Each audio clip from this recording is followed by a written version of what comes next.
Hello students, welcome back to the YouTube channel of Sri Sham School. I am a science teacher and today we are going to continue 7th chapter of class 7th. So the chapter is weather, climate and adaptations. तो मैंने आपको बताया था कि इस chapter में हम basically ये पढ़ने वाले हैं कि जो जानवर होते, पहले तो वेदर क्या होता है, क्लाइमेट क्या होता है, ये सब चीज़ें, और फिर उसके बाद कि किस तरीके से जानवर अपने आप को अपने जो आसपास का जो क्लाइमेट होता है उसके हिसाब से ढाल लेते हैं, अपने आप को किस तरीके से वहाँ मतलब ढाल के खुद को सर्वाइव करते हैं। तो जो हमारा नेक्स्ट टॉपिक है दैट इज़ ह्यूमिडिटी। तो ह्यूमिडिटी का देखिए आप बेसिक मतलब आपको पता ही होगा कि ह्यूमिडिटी का मतलब होता है कि एटमॉस्फेयर के अंदर कितना पानी है, ये उसकी ह्यूमिडिटी होती है। जितना ज़्यादा पानी होगा एटमॉस्फेयर के अंदर उतने ही ज़्यादा ह्यूमिडिटी होगी। तो the amount of water vapour, देखिए वाटर वेपर्स मतलब पानी की बूंदे। The amount of water vapour present in the atmosphere determines humidity, कि वाटर वेपर्स हवा के साथ कितने वाटर वेपर्स मिक्स हैं एटमॉस्फेयर में, ये क्या बताता है, humidity. Air can hold a certain amount of water vapour in it. Air जो है, एयर अपने अंदर कुछ अमाउंट वाटर का क्या कर सकती है, होल्ड कर सकती है एट सर्टेन टेम्परेचर, कुछ टेम्परेचर पे।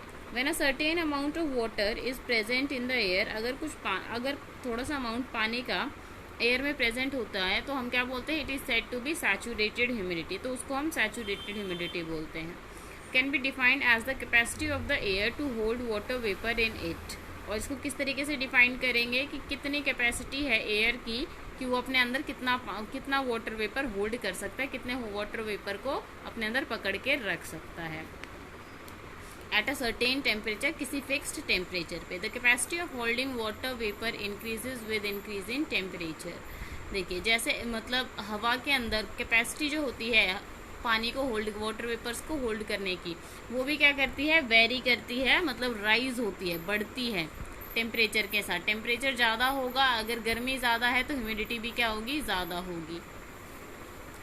Often humidity is recorded in terms of relative humidity in the weather reports। देखिए जो ह्यूमिडिटी है वो क्या है, रिलेटिव ह्यूमिडिटी वेदर रिपोर्ट्स के अकॉर्डिंग रिलेटिव ह्यूमिडिटी की टर्म्स में रिकॉर्ड की जाती है।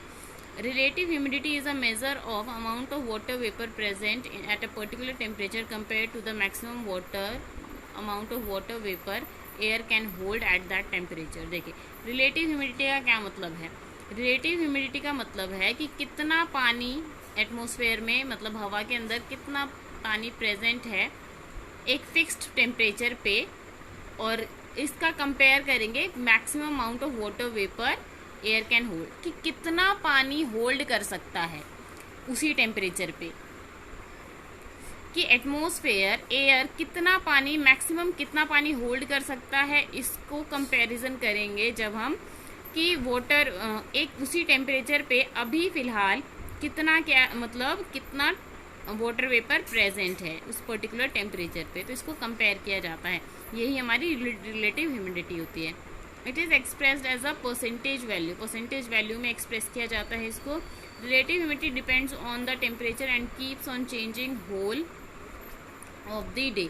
रिलेटिव ह्यूमिडिटी क्या होता है, टेम्परेचर पे डिपेंड करता है और पूरे दिन चेंज होती रहती है। So it is represented and maximum minimum relative in weather reports as shown in the table. तो उसको इस तरीके से देखिए, आपको जैसे टेबल में दिखा रखा है इस तरीके से शो किया जाता है ग्राफ के through, maximum minimum temperature and maximum minimum relative humidity values of a certain place. किसी सर्टेन प्लेस की देखिए ये क्या है, मैक्सिमम मिनिमम, इस तरीके से आपको weather data for a week of a city, just 7 days का दे रखा है।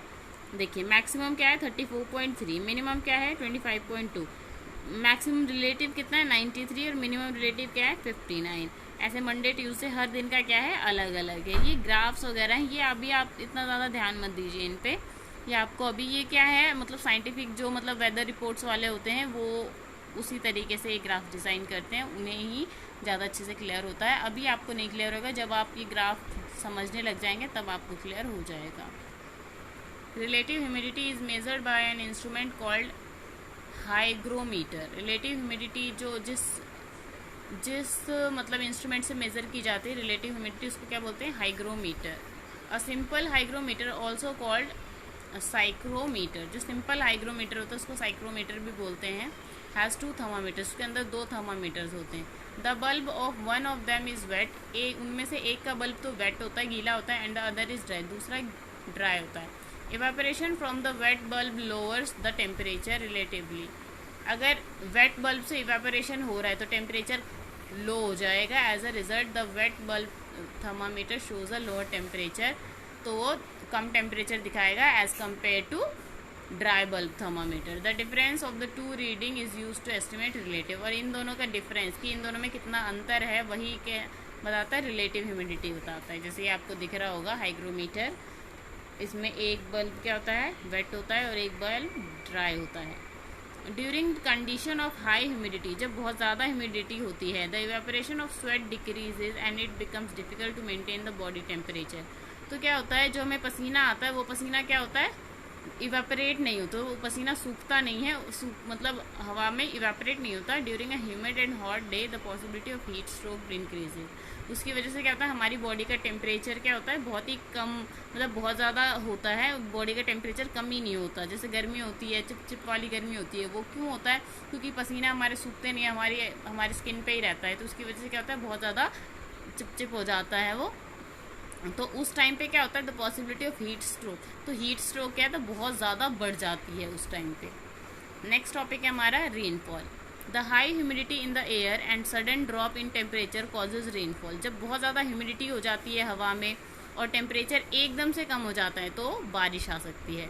व्हेन ह्यूमिडिटी इज ऑलमोस्ट 100%, जो ह्यूमिडिटी 100% है, and the temperature goes down, water vapour in the air condenses. तो क्या होता है, जो टेम्परेचर धीरे हो जाता है और जो वाटर वेपर होते हैं वो कंडेंस हो जाते हैं. जैसे मतलब वो वाटर वेपर कंडेंस, जैसे आपने देखा होगा जब हम भाप के ऊपर कोई प्लेट रख देते हैं तो क्या होता है, उस पर वो कंडेंस होकर पानी बन जाता है. Cloud is visible mass of droplets that is formed high above the ground. आप क्लाउड देख सकते हैं जो इसकी वजह से बनता है. When these droplet join together, जब ये आपस में जुड़ जाते हैं तो क्या होता है, रेनफॉल बन के ये नीचे गिरते हैं. When the temperature is very low, जब टेम्परेचर बहुत कम होगा, the water droplets freeze and it falls as snow. और तब क्या होगा, ये जो ड्रॉपलेट्स है, वाटर ड्रॉपलेट्स, ये फ्रीज हो जाएंगे और स्नो के रूप में गिरेंगे. Rainfall is measured by an instrument called rain gauge. Rainfall किससे मेजर किया जाता है, रेन गॉज से. जैसे आपको ये दिखा रखा है, ये रेन गॉज है, रेनफॉल इसी से मेजर किया जाता है. Rain gauge is a graduated cylinder with a funnel at the top. एक सिलेंडर शेप में होता है, इसके टॉप पे क्या होता है, फनल शेप का होता है. Rainfall is generally measured in millimetres. और जो रेनफॉल है उसको मिलीमीटर्स में मेजर किया जाता है. The climate of region is, देखिए जो नेक्स्ट टॉपिक है हमारा वो क्या है, क्लाइमेट. तो क्लाइमेट का मतलब क्या होता है, जलवायु. जलवायु का बेसिकली मतलब होता है कि एवरेज वेदर कैसा है, कि हमारे आसपास का जो मतलब पूरा जो साल भर में हमारे इंडिया में क्या क्या मौसम रहने वाला है. जैसे अगर हम किसी पर्टिकुलर प्लेस की बात करें, हरियाणा की बात करें, तो कौन से मौसम में गर्मी, कौन से मौसम में सर्दी, ये ओवरऑल चीज़ें क्या होती है, क्लाइमेट होता है. The climate of a region is actually the average weather pattern of that region. जैसे मैंने बताया आपको एवरेज वेदर पैटर्न, कि एवरेज वेदर पैटर्न क्या होता है, कि कौन से मंथ में गर्मी, कौन से मंथ में सर्दी, कौन से उसमें बारिश, ये सारी चीज़ें क्या होती है, मतलब हमें पता होती है. The meteorological department maintains the record of day to day weather. जो मेट्रोलॉजिकल डिपार्टमेंट होता है वो डेली का रिकॉर्ड रखता है वेदर का. The average of these weather pattern taken over 25 to 30 years. इसका एवरेज क्या है, 25 से 30 साल तक का इसका एवरेज लिया जाता है. Is termed as climate of that region. इसी को हम क्लाइमेट बताते हैं. If the temperature of a particular region is high whole of the year and it receives good rainfall, the climate of such place is terms and hot and wet. अगर किसी भी जगह का टेम्परेचर बहुत ज़्यादा high रहता है, वहाँ गर्मी रहती है और वहाँ बहुत ज़्यादा बारिश होती है, तो उसका वहाँ का क्लाइमेट कैसा होगा, hot and wet. The climate of a region is mainly determined by its latitude. किसी भी रीजन का जो क्लाइमेट होता है वो लैटिट्यूड के उसमें क्या होता है, मेजर किया जाता है. There are mainly 3 temperature zones of the world based on difference in their climates. तो क्लाइमेट डिफरेंस के बेसिस पे 3 टेम्परेचर जोन्स है हमारे पास. देखिए फर्स्ट क्या है, द हॉट और टोरॉइड जोन. हॉट या टोरॉइड जोन बोलते हैं, बहुत ज़्यादा गर्म होता है. Is the area around the equator. जो इक्वेटर के क्या होता है, आसपास होता है जो एरिया. Is heated direct. ये कैसे हीट हो जाता है, क्योंकि यहाँ पे क्या होता है, जो सन होता है, जैसे ये वाला एरिया है, सन की जो किरणें होती है डायरेक्ट पड़ती हैं इस पर, तो ये क्या होता है, बहुत ज़्यादा गर्म होता है, तो ये टोरॉइड जोन होता है। नेक्स्ट है द कोल्ड और frigid zone in the area around the north and south poles which receives slanting rays of the sun. ये देखिए ये क्या है, कौन से वो है, फ्रीजिड जोन है। तो फ्रीजिड जोन में क्या होता है, बहुत ही कम बारिश, मतलब बहुत ही कम सनलाइट पड़ती है, सूरज की रोशनी बिल्कुल कम पड़ती है, तो यहाँ क्या होता है, हमें हमेशा ठंड होती है। The temperate zone is the area between the torrid and frigid zone. इन दोनों के बीच का एरिया क्या होता है, टेम्परेट जोन होता है। यहाँ पे आपको दिख भी रहा होगा, देखिए ये क्या है, हमारा टोरॉइड जोन है, ये हमारा टेम्परेट जोन है, और ये जो ब्लू वाला है ये क्या है, हमारा फ्रीजिड जोन है। The climate of India is warm and tropical by and large, but the mountains have a much colder climate whole of the year. जो क्लाइमेट है इंडिया का बहुत गर्म है, और जो माउंटेन्स है वो क्या है, बहुत ज़्यादा ठंडे हैं पूरे साल। Mostly the temperature falls by 1 degree with every 300 feet rise in the altitude. क्या हो रहा है कि मतलब 1 डिग्री टेम्परेचर हर 300 फीट पे क्या हो रहा है, कम होता जा रहा है। Another important factor that determines the climate of a region is its proximity to the sea, कि कितना सी से कितना दूर है या कितना पास है। Regions close to the sea have a moderate climate. जो मतलब सी के आसपास के एरिया में वहाँ क्या मॉडरेट क्लाइमेट होगा, नॉर्मल क्लाइमेट होगा, लेकिन जो दूर होंगे वहाँ क्या होगा, एक्सट्रीम क्लाइमेट होगा, कुछ भी हो सकता है। मतलब जो दूर है वहाँ क्या होगी, गर्मी हो सकती है, सी के आसपास के इलाके ठंडे हो सकते हैं। It is a characteristic of land to absorb and radiate the heat of the सन।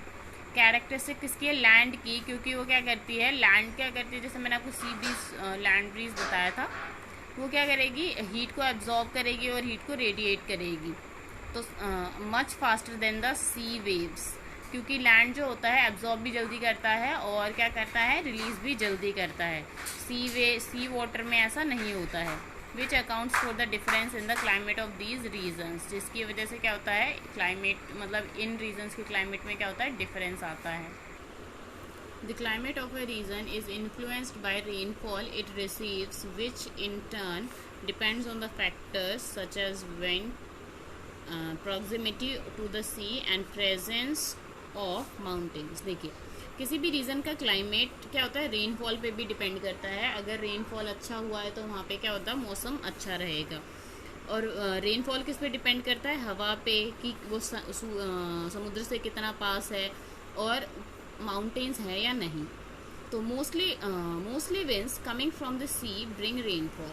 जो मतलब हवा आती है सी की तरफ से, जो हवा आती है वो भी क्या, उसकी वजह से क्या होती है, बारिश होती है। While the winds coming from the land are dry. लेकिन जो लैंड की तरफ से जो हवा चलती है वो क्या होती है, ड्राई होती है, सूखी। The winds coming from the Indian Ocean और bay of Bengal in monsoon season bring rainfall. ये जो इंडियन ओशियन से और बे ऑफ बंगाल की तरफ से जो विंड जो हवा चलती है उस वो क्या होती है, बारिश लेके आती है। While the winter winds coming from the northern mountains, जो इस तरफ से यहाँ से नॉर्दर्न माउंटेन से हवा आती है वो क्या होती है, ठंडी और ड्राई होती है, सूखी होती है बिल्कुल, उसकी वजह से कोई बारिश नहीं आती है। Mountains get rainfall from moisture laden winds. देखिए जो माउंटेन्स होता है, mountains get rainfall from moisture laden winds. जो हवा चलती है जिसमें मॉइस्चर होता है माउंटेन्स पे, उसकी वजह से बारिश आती है। व्हेन दीज वाइंस जब ये हवा कहते हैं माउंटेन को हिट करती है तो ये मूव करते हैं।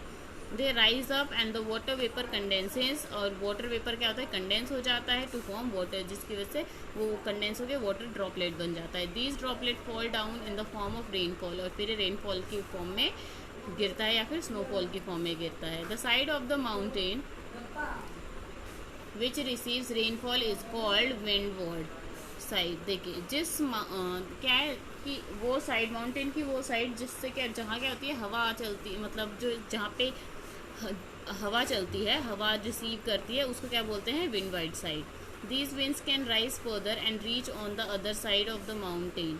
फिर ये क्या होते हैं, फर्दर राइज होती हैं और फिर दूसरे साइड भी पहुंच जाती है। Since there is not much moisture left, क्योंकि अब ज़्यादा मॉइस्चर नहीं बचता है, so they do not bring enough rainfall here, तो वो दूसरी साइड पे इतना ज़्यादा बारिश नहीं कर पाती हैं। The side of the mountain is called leeward side, इस साइड को लीवॉर्ड साइड बोलते हैं जहाँ पे कम बारिश होती है।